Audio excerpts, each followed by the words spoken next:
देखिए, पिछली क्लास में हमने बताया कि विभिन्न यूरोपीय कंपनियों के स्वरूप में क्या अंतर था, ज्वाइंट स्टॉक कंपनी क्या थी, यानी कि यूरोप में हो रहे बदलावों का परिणाम भारत में किस तरीके से दिख रहा था, इस पर हमने चर्चा किया था। आज अगर हम आपसे ये पूछें कि भारत में वो अलग अलग कंपनियां आई लेकिन आपस में संघर्ष क्यों करने लगी, इसके कारण क्या थे, और फिर ये कंपनियां भारतीय राज्यों के साथ संघर्ष में क्यों उलझ गया, तो इन प्रश्नों को आज समझने की कोशिश करते हैं। ठीक है, देखिए प्रश्न यहां पर लिख दिए हैं पहले से ही ताकि दिक्कत ना हो, आप प्रश्न लिख सकते हैं। ठीक है, इस प्रश्न में दो बातें कहा जा रहा है, दो चीज पर हम पूछ रहे हैं आपसे। ठीक है, पहला, भारत में विभिन्न कंपनियों के बीच संघर्ष के क्या कारण थे, और दूसरा, फिर ये कंपनियां भारतीय राज्यों के साथ संघर्ष में क्यों उलझ गए। तो देखिए इसको समझते हैं। बात यह है, देखिए आपको तो पता होगा कि यूरोपीय कंपनी जब भारत में आई थी तो ये किस लिए आए थे, व्यापार करने, ट्रेड करने। किस चीज़ का, खास करके मसाला का, खास करके कपड़ा, सूती कपड़ा, रेशम, मसाला, यही सब का जो है वो व्यापार करने आए थे। सिंपल चीज़ है। अब यूरोप में कई सारी कंपनियां बनी, पिछले क्लासों में हमने बता रखा है, कई सारी बने, जैसे French, Dutch, Spain, Portuguese, British, ये सब कंपनियां जब भारत में आई तो अब सबको एक ही चीज चाहिए, क्या चाहिए, मसाला चाहिए, एक ही तरह का उत्पाद चाहिए।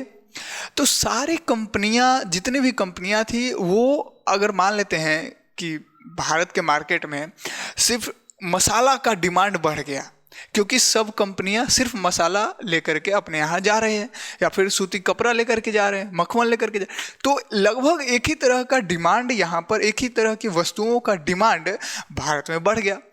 अब जब वस्तु का डिमांड बढ़ेगा तो उसका मूल्य बढ़ जाएगा, उसका कीमत बढ़ गया, और कीमत बढ़ गया तो इन सारे कंपनियों का मुनाफा कम हो जाता था, मुनाफा उतना होता नहीं था, क्योंकि वस्तु का मूल्य ही ज़्यादा हो गया है। समझ आ रही बात, क्यों, क्योंकि डिमांड ज़्यादा हो गया है, क्योंकि सभी कंपनियों को एक ही वस्तु चाहिए। समझ आ गई बात। तो इसके लिए वो सारी कंपनियां आपस में झगड़ते थे, संघर्ष करते थे कि हम तुमको इस दौर से बाहर कर दें, और जो मजबूत होता था वो रुकता था, जो नहीं मजबूत है बेचारा हार के चला गया। समझ आ रही बात। तो इस मुद्दे पर कि हम भारत के व्यापार पर या एशिया के व्यापार पर हमारा कब्जा हो, इसलिए उनमें आपस में उन कंपनियों के बीच संघर्ष होते रहता था। पहला प्रश्न क्लियर हुआ। दूसरा प्रश्न है, ये कंपनियां भारतीय राज्यों से क्यों उलझ गया। तो देखो, अब चूंकि ये कंपनियां आती थी भारत में, तो भारत के किसी राज्य में स्थापित करती थी अपना फैक्ट्री, अपना गोदाम बनाती थी, और फैक्ट्री भारतीय राज्य में स्थापित कर रही। जब आपस में संघर्ष करते थे ये सब कंपनी, जैसे मान लेते हैं ब्रिटिश और फ्रेंच कंपनी, ब्रिटिश और डच कंपनी, या ब्रिटिश और पुर्तगीज कंपनी, आपस में जब संघर्ष करते थे तब होता क्या था कि ये अपनी सेना उतार देते थे लड़ने के लिए। ठीक है, सेना का यूज करते थे और किला बनाते थे। अब सोचो, सेना लेकर के जा रहे हैं कहाँ पर, युद्ध करने, भारतीय राज्य, है ना। किला कहाँ बना रहा है, भारतीय राज्य में।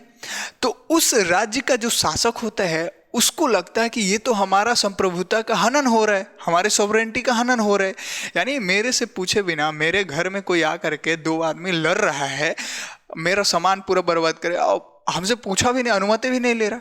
तो इसका मतलब क्या है, हमारा कोई अधिकार नहीं बचा हमारे एरिया पर। इसलिए भारतीय शासक जो है उनके साथ हस्तक्षेप करते संघर्ष में, उनको रोकते थे, उनको मना करते थे। आपको बताएंगे हम किस तरीके से बंगाल में हुआ था, तो वो आगे हम बात करेंगे इन सब चीज़ों पर। तो इसलिए चाहे कर्नाटक में युद्ध हुआ, बंगाल में युद्ध हुआ, ये सब चीज़ें आपको धीरे धीरे समझ में आएगा। तो भारतीय शासक को अपनी संप्रभुता का हनन होते हुए दिखता है, इसलिए वो कंपनी के साथ हस्तक्षेप कर देते थे, मतलब उनके साथ संघर्ष करते थे। समझ आ रही बात। तो इसलिए इसी मुद्दे पर कि आप किला नहीं बना सकते हैं, आप सेना का यूज नहीं कर सकते, अगर कर रहे हैं तो पहले मेरे से अनुमति लीजिए, लेकिन वो कंपनियां ये सुनने को तैयार नहीं है, मानने को तैयार नहीं है। इसलिए भारतीय राज्यों के साथ भी, कंपनियों के साथ ये संघर्ष शुरू हो जाता था। समझ आ गई बात। ये दोनों प्रश्न आपको क्लियर हो गया होगा।